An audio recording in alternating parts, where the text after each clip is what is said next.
Lo anunciábamos iniciando el programa, una de nuestras invitadas para la tarde de hoy en Audición Gomidás es la escritora, ensayista y abogada Ana Arzumanian. Nos convoca a la charla el premio Perfil que se le otorgó a fines del año pasado al aporte al pensamiento crítico internacional, un reconocimiento que destaca una obra que interroga y se adentra en las zonas más complejas del lenguaje y de la memoria. Recibimos a Ana Arzumanian desde Argentina para dialogar. Buenas tardes, Ana, ¿cómo estás? Un gusto saludarte. ¿Qué tal? ¿Qué tal? Buenas tardes. Gracias por la invitación. Muchas gracias por recibirme. Bueno, ya comentábamos lo vinculado al premio Perfil y especialmente al premio puntual que se te otorgó, que es el de el aporte al pensamiento crítico internacional. ¿Qué significa para vos este reconocimiento al pensamiento crítico en este momento de la historia? Bueno, fue muy conmovedor enterarme del premio porque en verdad no lo esperaba. Fue una sorpresa. Hace mucho tiempo que me interesan las relaciones internacionales, el derecho internacional. En verdad, me preparé en derecho, pero específicamente en derecho internacional a través de seminarios y congresos sobre genocidio armenio específicamente y holocausto. Últimamente estuve trabajando, enviando notas al diario Perfil sobre justamente el pensamiento alrededor de las relaciones internacionales, acerca del mundo, de las guerras, de las situaciones que se viven. De todas maneras, cuando trabajaba, digo en pasado, pero lo sigo haciendo, pero en este momento estoy más en el ámbito del periodismo cultural, en la ficción y en la poesía también, en mi manera de pensar es a través del género poético, pero lo que me conmueve es el mundo, es el modo en que el mundo se desenvuelve. Y bueno, mi voluntad, mi deseo es estar a la altura de este mundo. Y creo que la única manera de estar a la altura es intentar comprenderlo, ver qué sucede, en qué coordenadas se mueve. Entonces, bien, fue en verdad muy, muy conmovedor. Hay un análisis entonces de lo que tiene que ver con el contexto a la hora de hablar sobre algún hecho que te interpela o que te interesa, y también ocupa lugar, más allá del presente, la memoria, ¿no?, en todas tus obras. Hay, como bien decís, una traducción de la emergencia y de la urgencia del acontecimiento al lenguaje, a poder darle y ponerle palabras a eso que resulta urgente y en emergencia, que es una emergencia económica, política, social, estética también, ética, claro. Y todo eso, que tiene que ver con el presente, es como un arrastre de cuestiones del pasado, obviamente, ¿no? Uno no analiza únicamente el presente, porque el presente es el hecho, como decías bien, coyuntural, pero que está armado dentro de un relato, dentro de una narración, dentro de un modo de contarnos, y ese modo de contarnos tiene que ver con los modos en que nos veníamos contando, y entonces también con la memoria.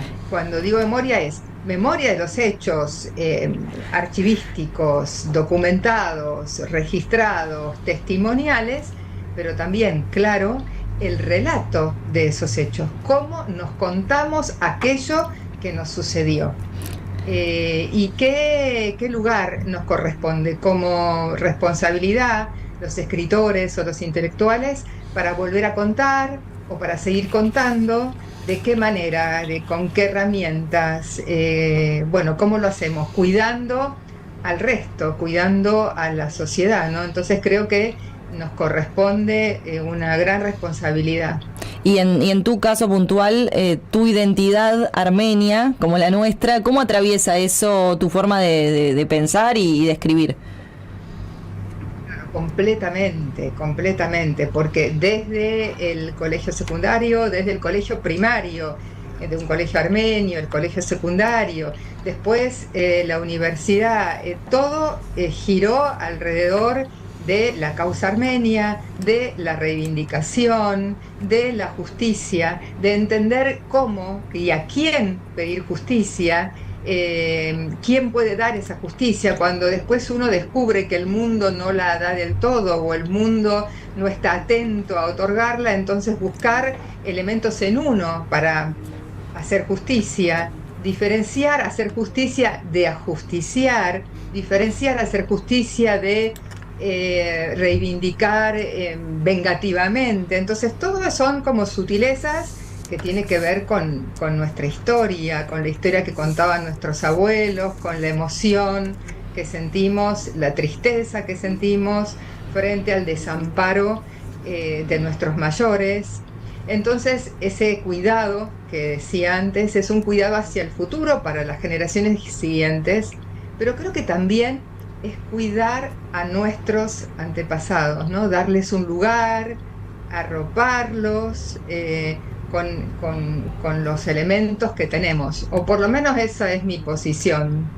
Y en esta semana no podemos evitar pensar, porque también has escrito sobre esto, a 50 años del inicio de la dictadura cívico-militar argentina. Bueno, se reabren debates, por supuesto, formas de nombrar, de pensar la violencia estatal, y tu trabajo también tiene que ver con esto, pero al mismo tiempo realizando una especie de paralelismo en lo que han vivido nuestros pueblos, tanto argentino como uruguayo, y lo que nos ha tocado a nosotros los armenios años atrás con el genocidio. ¿Cómo unís?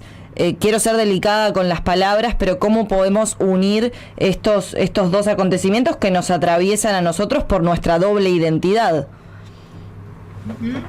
Sí, bueno, de ver las tecnologías de la muerte, ¿no? Que hay tecnologías de la muerte que son muy similares, lamentablemente.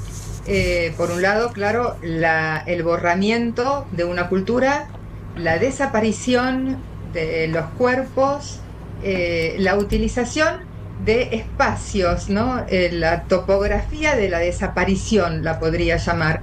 Esa topografía de la desaparición que está puesta en el desierto sirio, en el caso armenio, en el Río de la Plata, en el caso sudamericano. Los campos de exterminio, que a diferencia de la cuestión del Holocausto, que habían campos de exterminio, campos de concentración y campos de trabajo, en el caso sudamericano y en el caso armenio no está la producción, es decir, no había campos de trabajo específicamente, sino directamente el desplazamiento como campo de exterminio. Entonces sí, claro, y obviamente el robo de identidad, la apropiación de niños, la apropiación de hijos en el caso de armenio y en el caso sudamericano. Entonces la búsqueda de estos apropiadores por un lado y estos niños apropiados, en el caso sudamericano por familias de otra ideología, en el caso armenio por otra religión. Entonces sí hay muchos lazos. Alguna vez en un viaje, suelo contar que en un avión justamente yo me senté con una mujer que era una mujer turca que trabajaba en las Naciones Unidas, y conversando ella me dijo: bien, en verdad nosotros tendríamos que considerarte a vos como si fueras una nieta y quisiéramos que te ubicaras como nieta recuperada, quisiéramos recuperarte, ella decía, para la Turquía actual, ¿no? En realidad esto se me presentó a mí como una cuestión problemática, un dilema, en verdad. ¿Queremos ser recuperados? ¿Dónde nos recuperaríamos? Bueno, no en la Turquía actual, pero habría sí una posibilidad de convivencia. En fin, esto abre muchas cuestiones, pero claramente hay muchos lazos en común. Vimos, bueno, reflejando un poquito lo que nos explicás, incluso en marchas que se han realizado en distintas ciudades de Argentina, la participación de las colectividades armenias de distintas ciudades o instituciones bajo el nombre de la institución o de la colectividad, es decir, dejando a la vista este paralelismo justamente. Sí, sí, sí, sí, sí, porque además hemos sufrido también toda una generación Ah. que nació o se crió durante la dictadura, eh, unas, unas formas de vivir, unas formas de relacionarnos que tenía que ver y que tiene que ver con el silencio, ¿no? Si nuestros antepasados no podían todavía decir lo que les había ocurrido, rápidamente sucede en las dictaduras en Sudamérica con ese lema, sobre todo bueno, en Argentina, que ese lema que aparecía en todas las calles que decía el silencio es salud. Entonces, a ese silencio donde estábamos nosotros embargados se suma otro silencio, de modo que el trabajo, y acá otra vez utilizo la palabra recuperar, el trabajo de recuperación de una palabra es un trabajo casi arqueológico, ¿no? De ir a la palabra armenia o en armenio o traducida al castellano y luego dentro de esta comunidad poder otra vez tener un lugar en la palabra, que es un lugar también en la calle, que es un lugar también en la comunidad, porque ¿qué es una palabra si no es un cuerpo en comunidad? ¿No? Si no es eso, la palabra es solo una imagen verbal, digamos. Claro, y además sería también una especie de llamado como a una reflexión de lo que es la coherencia en el uso de la memoria, ¿no? Como en el ejercicio de la memoria, ¿no? Como el cruce de los acontecimientos que nos atraviesan. Bueno, hubo un debate también en un tiempo dentro de la propia comunidad si íbamos únicamente a poner el énfasis en la cuestión del genocidio armenio o íbamos a abrir, que claramente tenemos que abrir ese abanico porque si nosotros estamos preocupados por todo lo que nos pasó, también en empatía nos preocupamos a todo lo que le pasa al mundo. Digo, no podemos hablar del genocidio armenio sin hablar del genocidio ruandés, sin hablar de lo que pasó en los Balcanes, sin hablar de lo que sigue pasando. Yo creo que hoy nuestra posición de sobrevivientes, es decir, de familiares de sobrevivientes, es entender qué condición tiene la víctima. Y la víctima tendría que tener una condición digamos, comprender qué cosa es el amor hacia el otro, qué cosa es el armado de una comunidad cuando toda lo social y el lazo social se desarmó, cuando la ciudadanía se desarmó, cuando se trató a este grupo de gente como enemigo, ¿no? Esa es otra de las condiciones que también coincide con la dictadura sudamericana, las dictaduras, que es la noción del enemigo interno, ¿no? El armenio como un enemigo interno dentro del imperio o dentro de esa república que se estaba construyendo.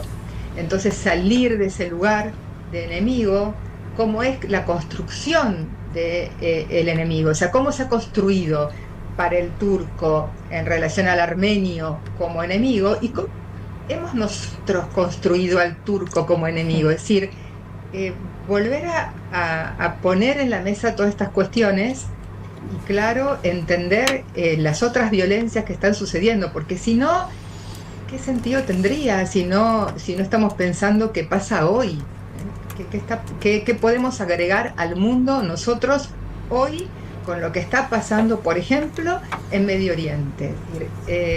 Creo que esa es la posición también, otra vez digo, de responsabilidad.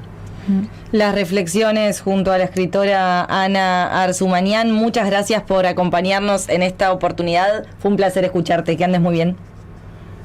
Muchas gracias, gracias.